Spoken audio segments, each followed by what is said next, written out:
Welcome to Essex. Yes, some of the locals are a bit orange, and there's a fair bit of jingle jangle, but this is also one of the UK's most picturesque counties, and the roads are fantastic. In fact, I happen to know that this particular stretch of road has been used for years by Ford to shake down its prototypes. The Blue Oval, as it's sometimes known, has been democratising high performance for over 50 years now. Remember the Escort Mexico, the RS 2000, the XR3, the Sierra and Escort Cosworths, and more recently the ST line. These are family cars with the heart of a lion. But the fast forward is changing. Look around this particular one and there isn't a Ford badge to be seen anywhere. That's because the company has elected to attach the fabled Mustang badge to it instead, which is a bit odd given that this one doesn't just do without a big rumbling V8, it does without a conventional engine of any sort. This is the Mustang Mach-E, Ford's first battery electric vehicle, and the car, so the idea goes, that will reposition Ford as a technology company that specialises in mobility.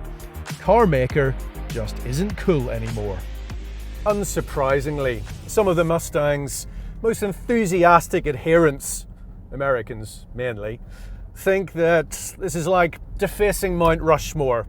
Surely the Mustang name is sacrosanct, isn't it?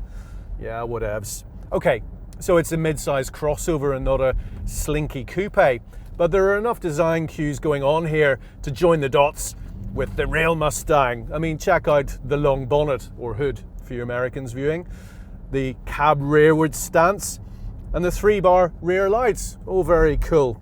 An early and rather vanilla design approach was actually jettisoned by the team once they discovered that this was actually going to be a Mustang. And interestingly, it was done almost entirely digitally, and then the design reviews were held in VR.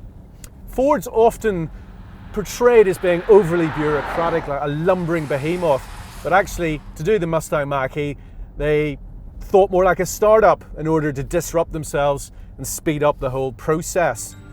Prices start at £40,350 for the entry-level Mach-E, which uses a 75 kilowatt-hour battery for a range of 280 miles and has a single motor driving the rear wheels.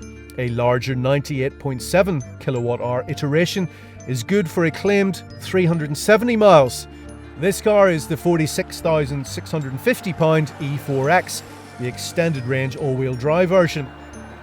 Now, the influence of Tesla is palpable here, primarily in this 15.5-inch touchscreen interface, which runs Ford's Sync software. It also features machine learning, so it'll actually work out what you like and don't like. I'm not sure if I like that at all. However, I am delighted to say that this car does also still feature a rotary control dial here for the volume, which represents a rare outbreak of common sense in a world that often prioritizes digital novelty above all else. Ford's software engineers, meanwhile, were keen to float the basic functionality to the surface of this screen so you don't have to jab away like an idiot trying to get to the stuff that you really want to get to, or get lost in a world of sub-menus, although Lord knows there are plenty of those here anyway. It also is compatible with Apple CarPlay and Android Auto. It's all seamlessly integrated. The sat-nav incorporates live traffic updates and also knows the location of all the charging stations and their status. Ford knows full well that the success of its new EV is predicated as much upon the scope and reliability of its connectivity and the supporting ecosystem as it is in how the car drives. Its Ford Pass app preconditions the batteries and gives you all sorts of remote access. But old school analog concerns like interior quality are also pretty well sorted. There's a fabric finish on the Bang & Olufsen speakers and across the dash top, and a new material called Sensico wraps the steering wheel. There's ample storage inside, and the 100-litre frunk is waterproof and has drainage holes. It might be electric, this thing, but it still has to be useful. I'm not sure about buttons instead of door handles though. Too fiddly for me, that. Oh boy, there's a lot to get your head around when you start thinking and driving electric. Like I say, this particular Mach-E is the extended range all-wheel drive version. Ford claims that's good for about 335 miles. There are 3 drive modes: Whisper, Active and Untamed. which tweaks the software to beef up the steering and throttle response.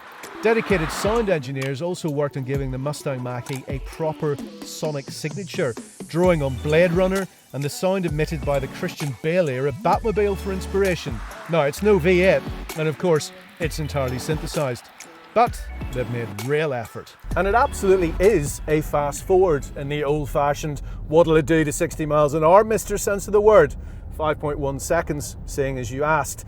And because it's electric, it does that thing that all electric cars do, which is deliver all their torque from zero from a standstill. Oh yes, that is always a buzz.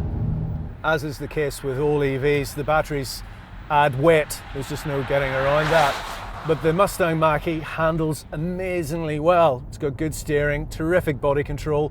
It's all-wheel drive, this version, so even though the road is pretty slippery and a little bit icy in places, it feels very secure. Maybe the trade-off is in its slightly over-firm ride quality, but you know what? It's comfortable enough. The other thing I always think about driving the wheels off electric cars is it seems a bit counterintuitive to me. I mean, this is about eking out the range, isn't it? About driving something that's environmentally friendly. So you don't need to drive everywhere like your trousers are on fire.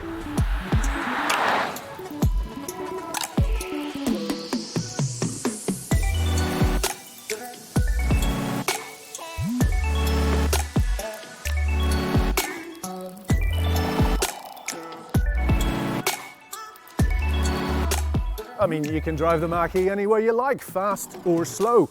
It may not look like a traditional Mustang, but let me tell you, it's every inch a proper fast forward, and perhaps a Tesla beater. The connectivity is definitely there. The driving experience is terrific. It's just not quite as efficient to use. Meanwhile, here we are in Britain's first dedicated EV service station. On the day it opens for business. The electricity here is generated by the solar panels on the roof and stored in a giant on-site battery. It's wholly sustainable, competitively priced, clean and modern. This and this really does feel like the future.